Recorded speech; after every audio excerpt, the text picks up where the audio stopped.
Comes as top White House officials are giving Democrats a warning. Brace yourself for the president's budget proposal because you're probably not going to like it. Ohio Democratic Congressman Dennis Kucinich joins me now. Good to see you, Congressman. Good morning. And it's good to be with you. Good morning. Congressman, the president hopes to appease the left about Washington's crackdown on spending by promising he's going to focus on job creation this year rather than deficit cutting. But do you think that'll work? Well, look, the main thing is to get people back to work. We should be focusing on job creation. What kind of jobs are we talking about? I hope it's jobs that will result in bridges being built and water systems, sewer systems being built.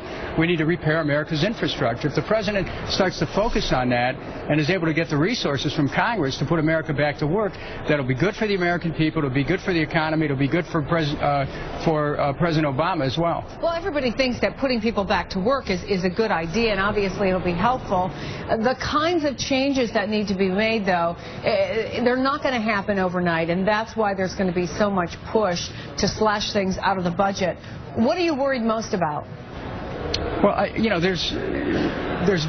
we don't want any cuts in education, for example. We don't want cuts in programs that affect women and children.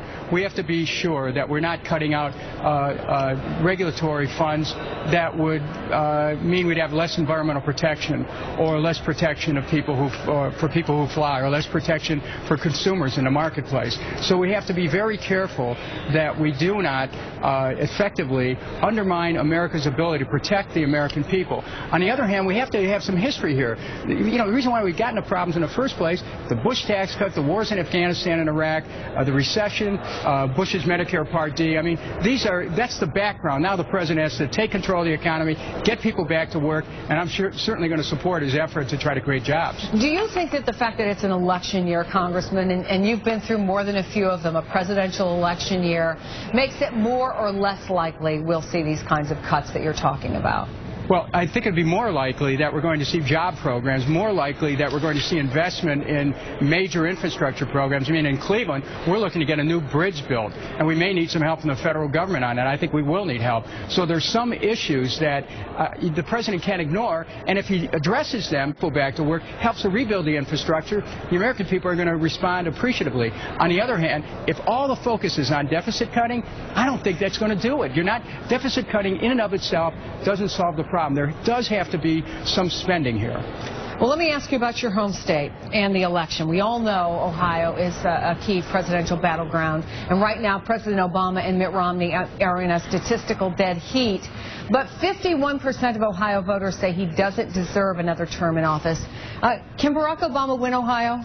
Yes, it's going to depend on getting people back to work. I think there's still time to do it, but of course he can win Ohio. And the question is, you know, whether you can get people out to vote again who were enthusiastic in 2008 to see him elected president. I think they will if they know the economy's coming back. In Cleveland and Northeast Ohio, where you see, in Northern Ohio, where you see the big Democratic vote, people will come out if they start to see the economy coming back. We're seeing some glimmers. Rate there, Congressman? I should know this. That's where I'm from. It's about between 8 and 9%, depending on who you're talking to. So it's pretty much along the national average. It's close to the national average. But again, the infrastructure needs in Ohio are extraordinary. Just 2 days ago, the Ohio Department of Transportation reordered their priorities and shortchanged the Cleveland area by saying they're going to wait 10 years to put in a new bridge. We can't stand for that. That's why the federal government's going to have to get involved. This is a great opportunity for President Obama, looking at infrastructure, to get involved in Ohio in particular and start to move public support by showing that he wants to put Ohioans back to work and wants to rebuild our state. Fighting for your constituents there, Congressman Dennis Kucinich. It's good to see you again. Thank you. Thank you. It's good to be here. Thank you. Well, the hot ticket on Capitol Hill,